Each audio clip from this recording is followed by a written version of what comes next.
Bonjour et bienvenue chez Saint-Cyr Automobile. Aujourd'hui, je vous explique comment fonctionne cette autoradio.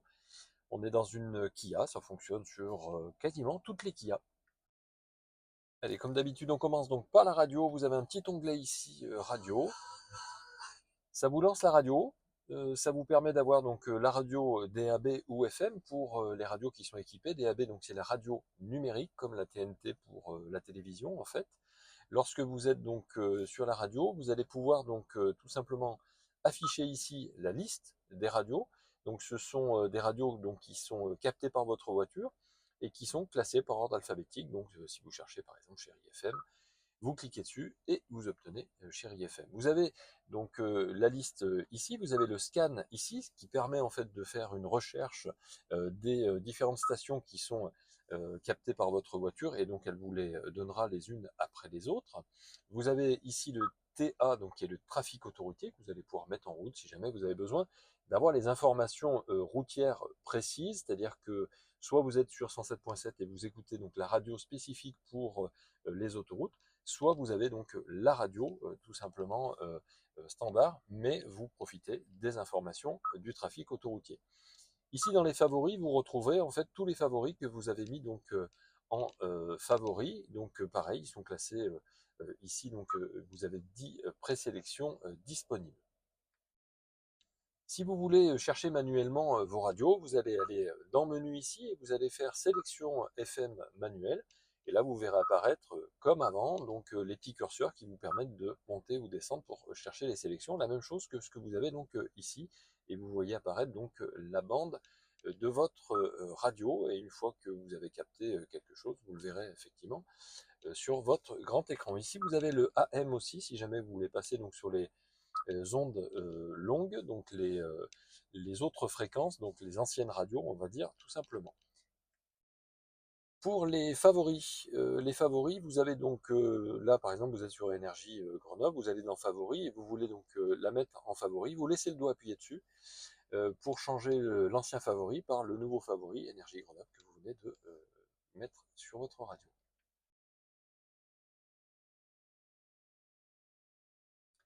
Pour les réglages audio de votre radio, vous allez donc dans Radio, vous allez dans Menu ici, et vous allez avoir donc ici paramètres audio. Dans les paramètres audio, ça vous permet en fait de régler les haut-parleurs plus ou moins à droite, plus ou moins à gauche, plus ou moins devant. Si jamais vous voulez revenir à l'initialisation, vous appuyez sur celle du milieu. Pour le réglage du volume, vous pourrez demander donc au démarrage de la voiture d'avoir un volume donc à zéro ou un volume différent. Pareil pour le média. Média, donc c'est si vous avez mis une clé USB ou si vous lisez de la musique depuis votre téléphone portable. Ici, vous avez le son de la navigation donc GPS et vous pouvez donc descendre un petit peu pour avoir le volume de la sonnerie de votre téléphone lorsque vous avez paramétré un téléphone à votre voiture. Ici, vous avez l'équaliseur pour régler donc plus ou moins de basse, plus ou moins de moyenne ou d'aigu. Vous pourrez donc centrer pour remettre donc à zéro tout le système. La priorité donc pour la navigation, ça c'est intéressant parce que si vous avez coché ici, si jamais vous écoutez la radio ou si vous avez un appel, à ce moment-là, si votre navigation GPS vous donne une information, elle vous le donnera pour ajuster les volumes moins forts pour la radio et plus forts pour la navigation GPS pour pas que vous puissiez manquer par exemple une sortie. Avertissement donc de proximité, donc en quittant le mode P, donc ça c'est pour les boîtes automatiques, mais ça marche aussi pour les boîtes manuelles. On réduit le son de la radio pour donner plus de son au radar de recul qui vous avertisse d'un obstacle. Volume donc au démarrage, donc vous demandez effectivement à ce que le volume soit égal lorsque c'est coché à la dernière fois que vous avez utilisé la radio au démarrage de votre voiture. Et volume de la navigation, donc vous pouvez utiliser les touches donc, de volume de l'écran depuis la carte. Et puis donc sinon vous pouvez donc demander à utiliser les touches de volume de votre autoradio, donc cette touche-là ou les touches que vous avez sur le volant, pour augmenter donc le volume de la navigation lorsqu'elle est en train de communiquer une information.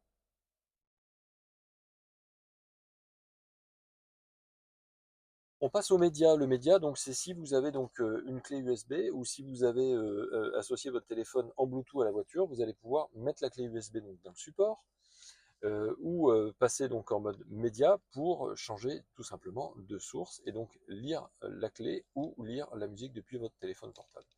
Et ça marche après comme un autoradio, vous allez pouvoir passer d'une piste à l'autre avec les petites touches qui sont ici, vous allez pouvoir mettre play, pause, demander à lire donc en boucle, donc à répéter donc le fichier que vous êtes en train de lire, ou à demander le shuffle, donc la lecture aléatoire de votre musique. Ça prend toutes les musiques de votre clé USB et donc ça lancera de façon aléatoire toutes les musiques les unes après les autres.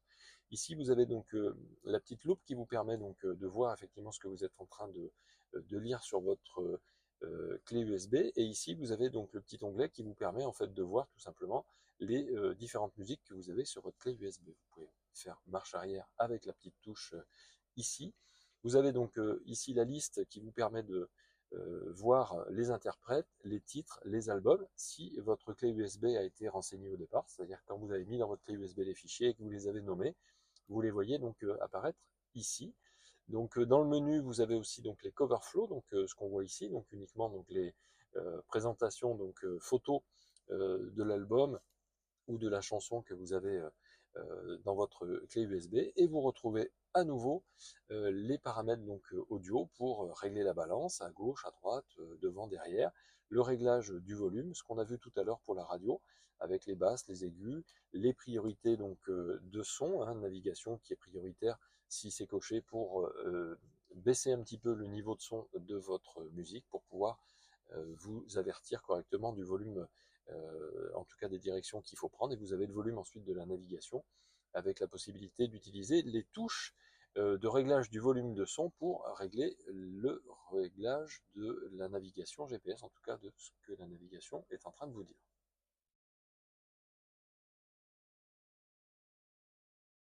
On passe à la navigation GPS, vous appuyez sur navigation ici, et vous avez donc ici les adresses, donc lorsque vous voulez aller quelque part, vous tapez donc, si vous avez une cartographie avec toute l'Europe, ben, vous choisissez le pays en question, hein. Si vous décidez d'aller en Espagne, n'oubliez pas de mettre d'abord que vous allez chercher une ville en Espagne, sinon il ne la trouvera pas. Vous allez ensuite donc ici pour saisir soit le code postal de la ville que vous souhaitez trouver, soit directement le nom donc de la ville où vous souhaitez vous diriger.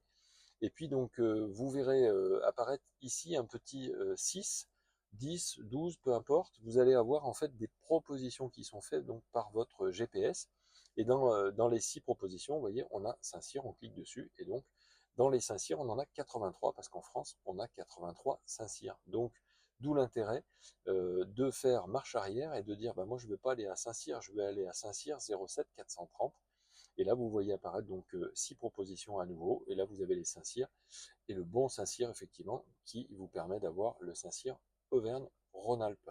Une fois que vous avez fait ça, vous tapez donc le nom de la rue. Nous, on est par exemple route bleue. Donc, soit vous tapez donc le numéro, soit vous tapez simplement donc une partie du nom de la rue. Donc là, j'ai tapé BL pour bleu et vous mettez route bleue et vous êtes arrivé donc à Saint-Cyr Automobile. Et il vous dit, une fois que vous avez validé, que vous pouvez donc définir comme destination, c'est-à-dire que là on lance la navigation, ajouter comme étape parce que vous souhaitez simplement aller là, mais ensuite aller ailleurs et donc vous pourrez remettre une autre destination, ou ajouter au répertoire. Si vous souhaitez conserver cette destination, vous lui mettez un nom et vous l'enregistrez dans le répertoire de votre GPS.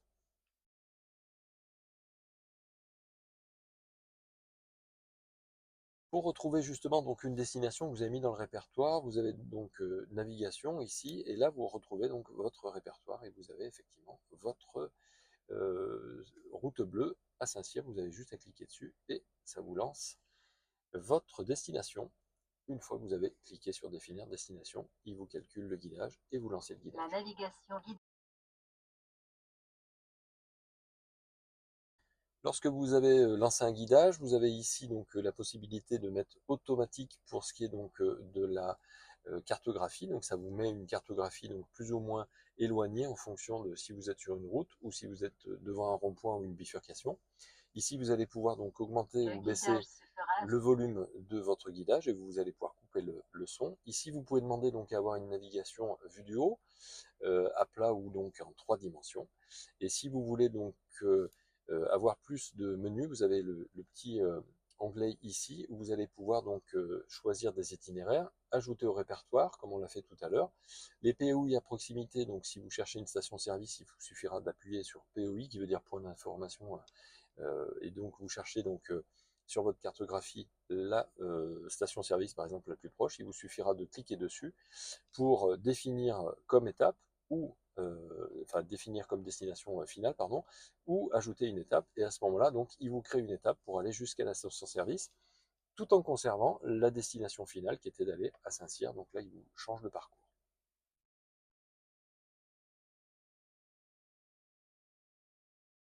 Si maintenant vous souhaitez arrêter un guidage GPS, vous allez dans Navigation. Une fois que vous êtes dans Navigation, vous allez sur la cartographie. La cartographie, vous cliquez ici, vous faites arrêter guidage. Voilà, votre guidage est arrêté.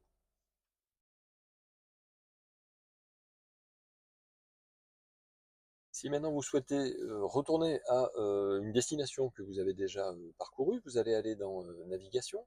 Dans Navigation, vous avez le menu, vous avez destination précédente et vous avez à nouveau donc ici route bleue pour aller à Saint-Cyr. Vous le définissez comme destination et votre guidage repart à Saint-Cyr Automobile.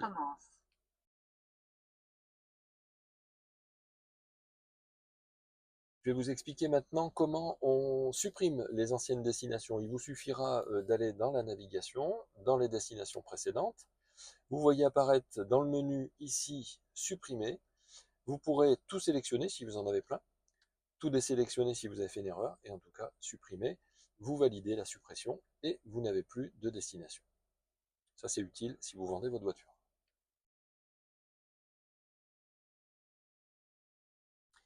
Je vais vous expliquer maintenant comment aller vers un point d'intérêt ou d'information. C'est-à-dire que quand vous êtes dans navigation, vous allez donc, on va arrêter le guidage, vous allez dans navigation, vous allez dans POI.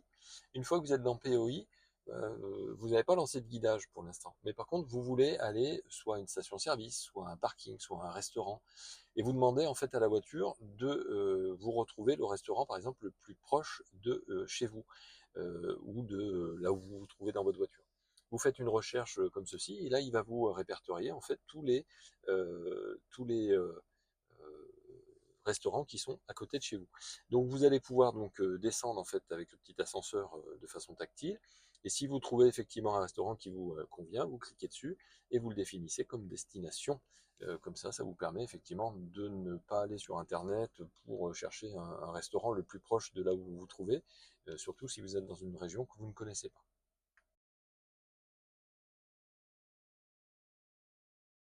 Parfois, on me demande si on peut rentrer les coordonnées GPS. Là, c'est le cas. Effectivement, c'est pas toujours le cas dans les voitures. Vous avez ici coordonnées et vous rentrez donc votre latitude et votre longitude donc avec le pavé numérique que vous avez ici.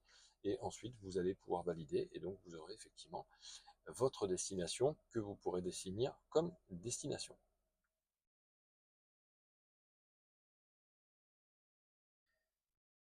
Chez Kia, vous avez sur cet appareil un petit logo avec une étoile. C'est une étoile qui signifie que c'est un favori. En fait, vous allez pouvoir demander à ce que quand vous cliquez ici, vous ayez que des favoris. C'est vous qui décidez de ce que vous voulez faire apparaître ici comme petites applications ou comme raccourcis. Donc si vous voulez par exemple que la radio apparaisse ici dans vos favoris, il vous suffira de prendre et puis de glisser en fait sur l'écran, et puis si vous n'en voulez plus, vous le remettez donc sur la partie droite de votre écran. Une fois que vous avez fait ça, bah, lorsque vous allez appuyer sur favoris, vous verrez apparaître, vous voyez, images par exemple. Si jamais vous avez mis des photos dans votre clé USB, bah, vous allez pouvoir lire les photos en ayant ce favori en tête. Vous aurez juste à cliquer là-dessus.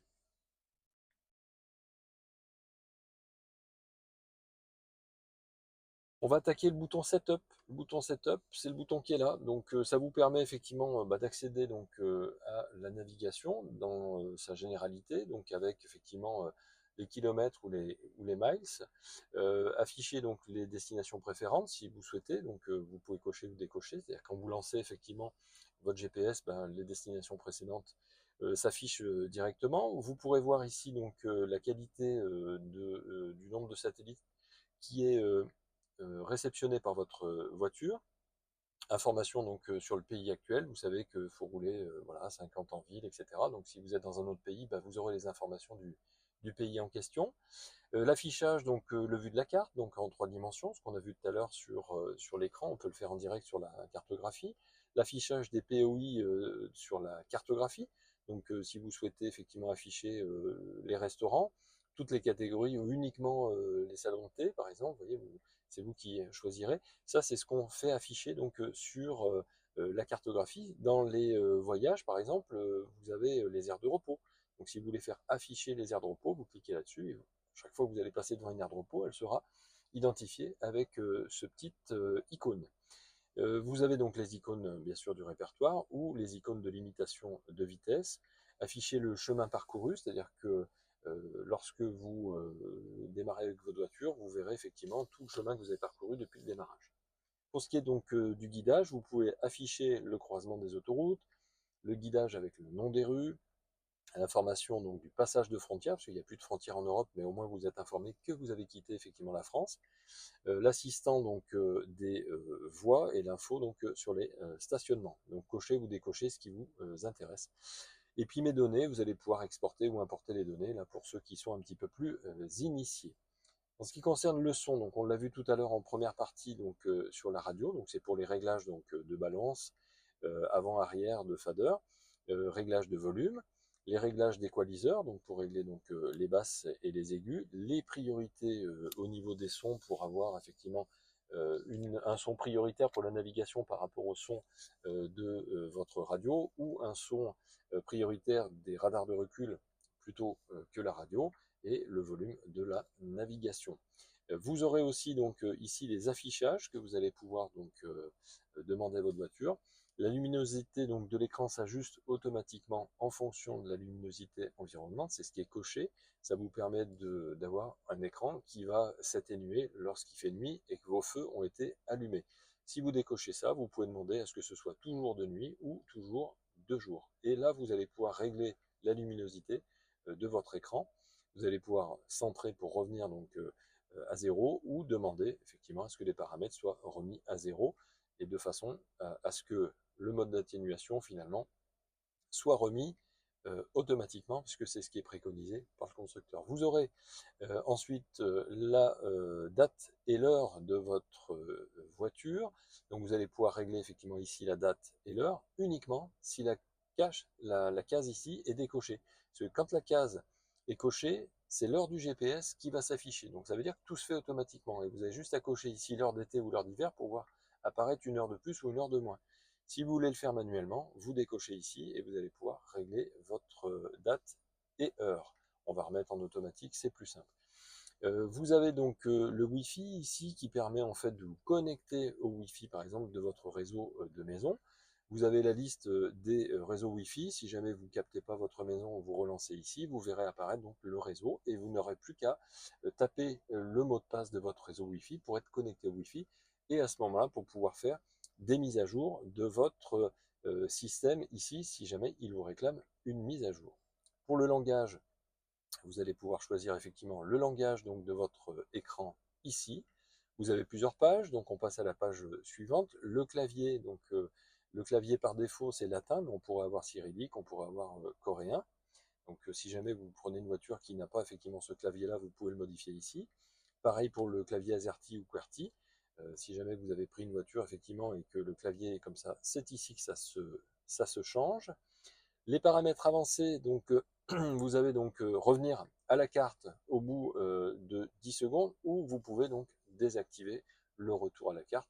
Quand vous avez besoin de retourner à la carte, vous avez juste à appuyer sur le bouton Map.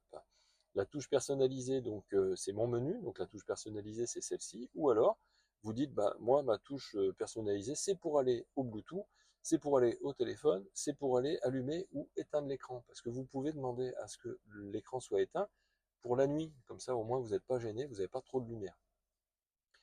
Le bouton du volant, donc sur le bouton du volant, sur le volant, vous avez effectivement un bouton qui vous permet d'avoir soit avec plusieurs touches, DAB, AM, FM, donc musique, ou même l'iPod si vous le souhaitez, les projections du téléphone auxiliaire. Donc ça vous permet en appuyant sur le bouton que vous avez donc sur le volant, qui est un bouton comme un bouton favori, qui vous permet d'avoir un menu qui fait défiler à votre écran donc toutes ces projections-là. Changement de média, donc notification du média sur la zone supérieure, c'est-à-dire que quand vous êtes dans la radio, effectivement, vous avez la zone supérieure avec la source, et puis après, vous avez mes données, pareil que tout à l'heure, vous allez pouvoir télécharger ou exporter des données pour les initiés. Et enfin, information système, là vous avez toutes les informations et la mise à jour du système. Là, en l'occurrence, donc, si vous voulez faire une mise à jour, vous faites mettez à jour, et à ce moment-là, il mettra votre système à jour si vous êtes connecté en Wi-Fi. Voilà, j'espère que cette vidéo vous aura été utile. Si vous avez la moindre question, n'hésitez pas, laissez un commentaire. L'idée, c'est de partager nos connaissances. Je réponds à tout le monde. Si vous voulez nous contacter parce que vous n'avez pas trouvé les réponses à vos questions, vous avez notre adresse mail, vous avez notre numéro de téléphone. Ça nous fera un grand plaisir de pouvoir vous rendre service. Saint-Cyr Automobile, c'est un accueil convivial pour un achat en toute confiance depuis 2004. Notre équipe est à l'écoute de vos besoins, attentif à vos envies et met toute son expérience à votre service pour vous proposer des véhicules 0 km en provenance de l'Europe, donc moins chers, et un large choix de véhicules d'occasion garantis 12 mois. Des véhicules rigoureusement sélectionnés, révisés dans nos ateliers afin que vous n'ayez aucun frais à prévoir. Notre atelier mécanique est ouvert pour les particuliers et les professionnels. Notre équipe d'experts assure l'entretien et la réparation de tous les véhicules de la révision, la grosse mécanique. À très vite.